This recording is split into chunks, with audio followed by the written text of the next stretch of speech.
Ma'am? Pagka-update ko po sa PDC, ano Ah. po susunod kong gagawin? Kung tapos ka na, di ba, ganun pa din. Click mo to, control C ka. Tapos, kabila, for pivot, click mo to, enter ka. Enter. Hindi, after po nito. After po nito. After nito, refresh. Tapos, Refresh. Ayun, refresh mo. Tapos, automatic gagalaw to. Pagka-refresh mo, automatic to gagalaw. Kailangan ang pagbabanggain mo dito ay etong deferred interest. Etong deferred interest na to, dapat tali ka dito sa etong financial statement mo. Wala pa naman kasi akong ini-edit na pang October. Dapat tali ka dito sa finance income na income statement. So dito sa income statement, balance ka dapat sa finance income ng deferred interest. Automatic na galaw to kapag once na nag-refresh ka. So ito to. pati dun sa FS, nag-ano? Yes, kailangan balanse ka. Balanse ang deferred interest mo versus dito sa income statement ng finance income. Dito sa finance income title. Balanse yan. Tapos, baba ka. Ito. Deferred finance income. Naka-auto formula naman yan. Dapat itong amount na to, balanse yan dito. Deferred finance income. Dito sa liabilities. Ito. Tingnan mo to. Balanse. Konti lang diferensya. Okay lang yan. Tingnan mo. Kasi point lang naman eh. Okay lang yan. Acceptable. Tapos, itong accounts receivable. Itong accounts receivable, naka-auto formula ulit yan kapag nag-refresh ka. Kapag nag-refresh ka, auto formula to. Tapos, itong accounts receivable, dapat balance dito. Saan po? Ito. Itong Sa assets. list receivable. Itong assets. Ito to. Ito ang tawag balance sheet. Ito yung balance sheet. Tapos, balance ka dapat sa accounts receivable. Ito yung, ibig sabihin ng accounts receivable, ito yung mga hindi mo pa nade-deposit. Naka-future deposit lahat to. Pag tingnan mo dito sa status, tingnan mo pag nag-filter ako ng future deposit, ang amount lang yan, dapat, bakit yan? Kasama ba dapat?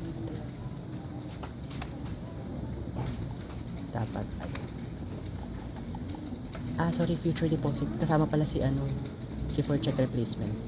Si for check replacement, ayan yung sa Revilla na hindi na gumagalaw yung account niya. Sa kanya lang yun, sir.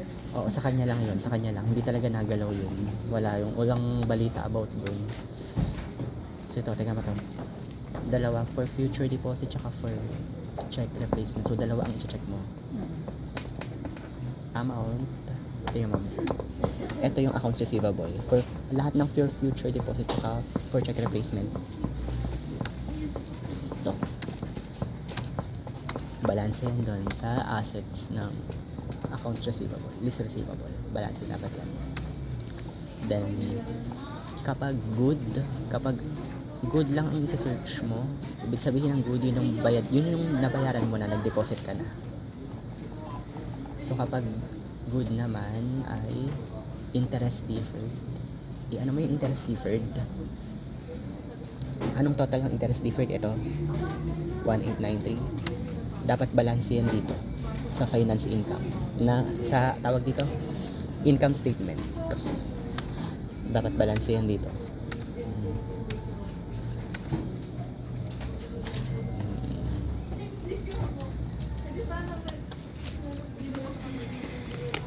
So, balik tayo dun sa mga may kulang.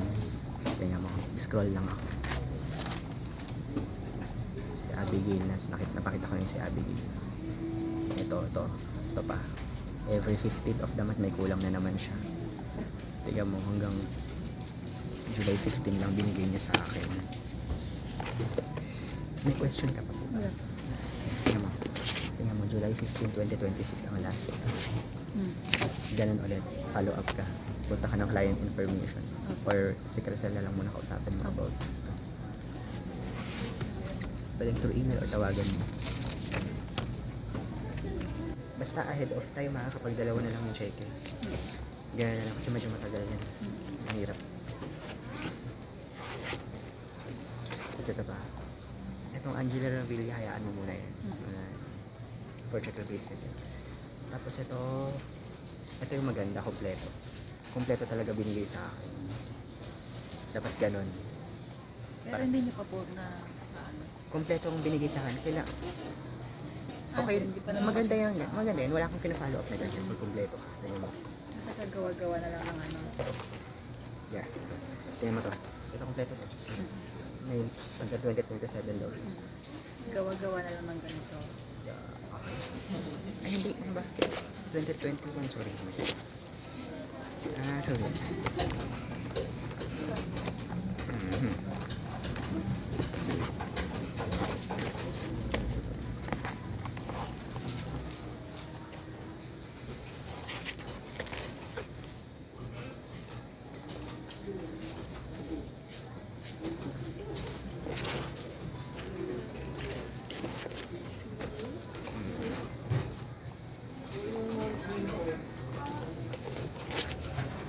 Ito pala.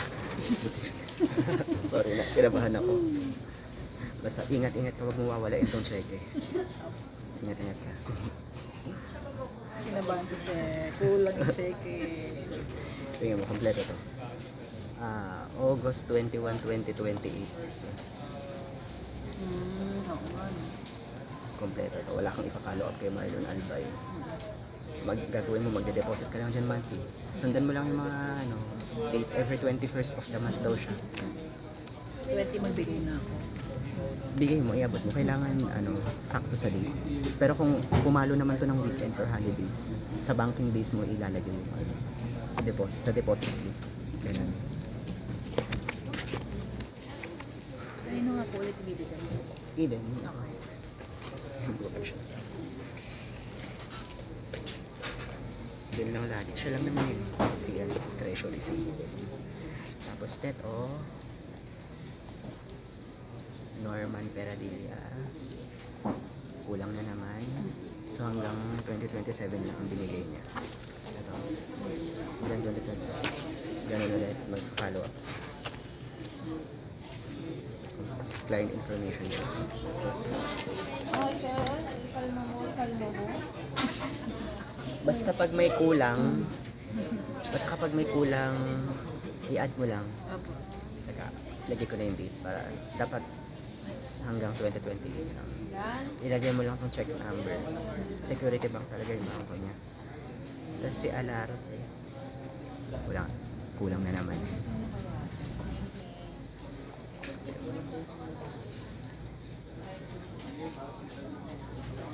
Every 26, so walang 26 dito, so walang dito. Patlo. Meron pa isa. 26 sir. Yeah. Magkano? 18,077. Ito, tignan mo. Ang binigay lang niya sa akin is 26. And September 26. So, follow up mo lang ulit. Ilagay mo yung mga check number. Through client information or si Auto Finance. Randy De Leon.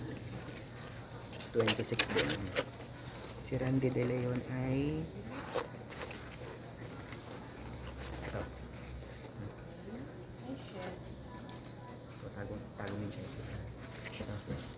Ang huling binigay sa akin, 28. Ay, tama ba? Randy De Leon. Okay. So, anong kailan siya? 3? So, sorry, 3 nga pala.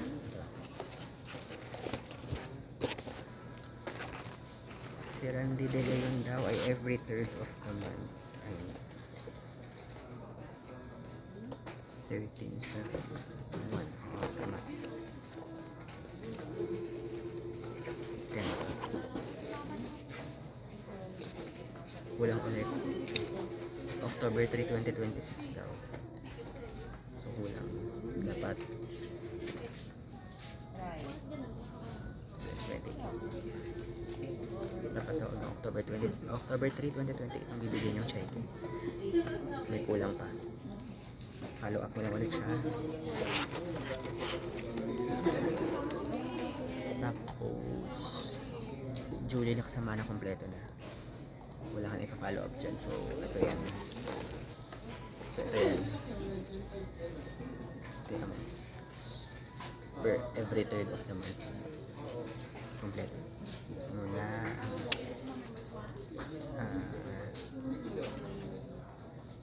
so yan. Ano na? Ay, ano na lagyan? Ito, 2020.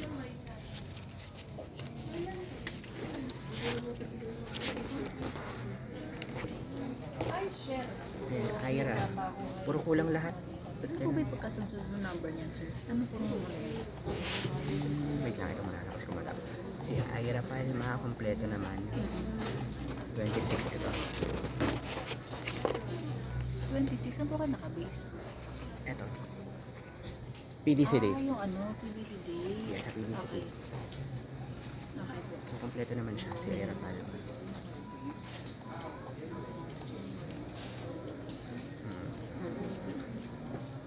October 26, 2020. Kompleto. Maraming na rin po pala po. So, wala kayo follow up dyan pag ano. Tapos si Erica, kulang. Every 27. Dapat October 27, 2028. Si Erica ay 27. Dapat, tingnan mo to, kulang. Ang binigay sa akin, 27. October 27, 2026 lang. Follow up ka lang ulit. Hanggang dapat October 27, 2026. Hindi ko na lang sasama yung walang ano. What po yun? Ba't namimili siya kung piro?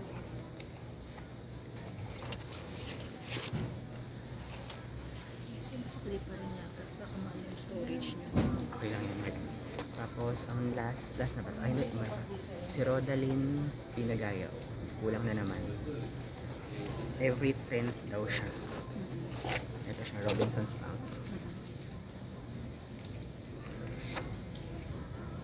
December 10, 2026 ang binigay. So, dapat hanggang December 10, 2028. Ito. Tapos, ang Johnson C. Kompleto naman si Johnson C. Si Johnson C. ay Ito magkano? kapatid ko ni Sir Johnson. Johnson C. Ito ay 20. Ito. Okay na po. Ito. Okay, kompleto siya. Kompleto siya. So, wala kang kakalo. Then, every 26 of the month. Loko na po. German. Yaman. Yeah. Tapos, Delano Arce. Kompleto. Ito, ano, laki yun. Basta kung ano yung mga walang check number dito, yun yung may kulang. Sige, Mache-check mo yan. Apo. Delano Arce, di ba? Ayan. June 7, 2027. June 7, 2027 ang huli niyang payment. So yung tanong mo kanina kung paano magkakasunod, Hindi po, okay na po. Yung nakabase na pala sa PDCD. Kaya yung 1 to 2. yes po. Ito, may mga numbers naman. So pag every third of the month na deposit, so ito lahat sila. Dito ka lang. Kukunin mo lang yung kailangan kung anong date ka magde-deposit. Basta every third of the month. Kukunin mo lang dyan yung mga cheque. Tapos every fourth of the month, ito.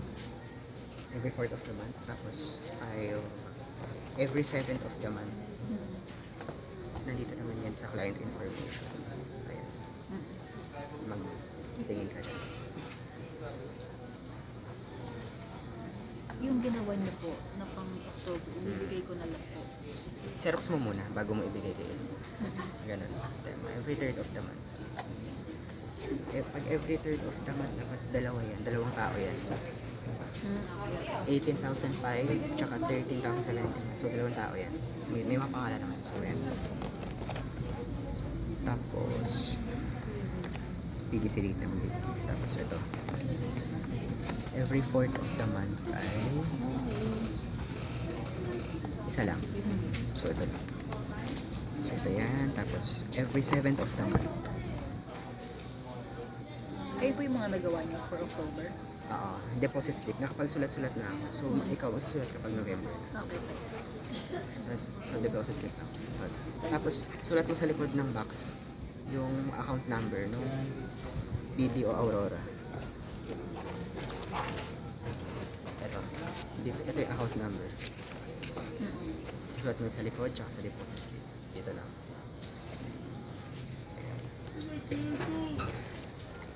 Sa likod po. Tapos, walang isusulat sa likod.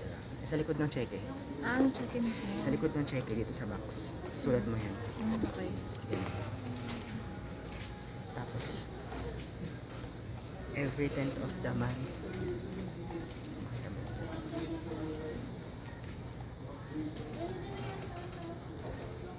Isa lang. Isang tao lang. So, tapos na.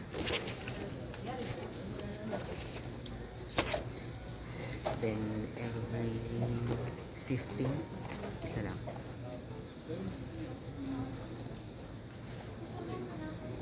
Fifteenth of the month, isa lang naman.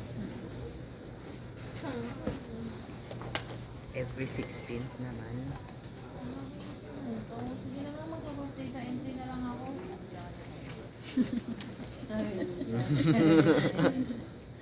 Okay lang yun, sir. Kahit naka-ano. okay lang po. Basta wag i-stapler. No. Oh, yeah. Hindi pwedeng ma-stapler yung check. Ito pa. Every 18th.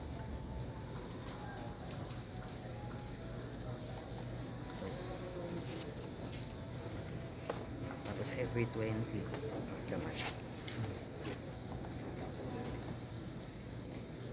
Makikilala mo naman yung mga pangalan. Every 20th of the month. Tapos every 21st. Dalawang tao yan. 21st of the month, dalawang tao. So si Johnny Hernandez 22,000, tapos si Marlon Albay 16,000. Every 21st. Tapos may 26 pa yan. Ay, sorry. 26, tatlong tao. Hindi pala dito. Nasa second. Sunod-sunod pa per. So, may mga numbers naman sa loob. So, 26. Tatlong tao. 18,000 si Alarte. Tapos si Palma. 40,057. Tsaka si Johnson. Lahat yan 26. So, magkakasabay mo ito i-deposit. Sa isang deposit slip na lang siguro. Okay. Sa isang deposit slip po yung tatlong tao? Yes po, kasi same lang naman sila ng check dates. Pwede yan. Okay lang. Okay lang. Okay lang. So, ilista mo to lahat. Itong amount. Amount na to, 18, 14, tsaka 59. Ilista mo yung tatlo. Tapos, kung ang date nila, 26. Pero kung papalo ng weekends, palitan mo. Magiging banking days. Dapat yun nandito. Dito lang. Dito ka lang magpapalit. Di pwede sulatan to. Ito. Eh, paano yung account name? Yung sinabi niyo na kanina. Toyota ba ko or Opo. Okay. dito lang magpapalit ng date kapag banking day. Kapag pumalo yung itong day na to sa weekends or holidays, dito ka lang magbabago. Palitan mo yan yung day ng banking day sa kasunod na araw. Halimbawa, 26 holiday, 27 mo siya i-post. So, pwede tatlo, pwede magkakasabay. Pero ang lagay lang niya sa dito sa bank statement or sa passbook mo, isang amount siya, magkakatotal yan, tatlo. Isang amount, gano'n. Tapos 27, isa lang.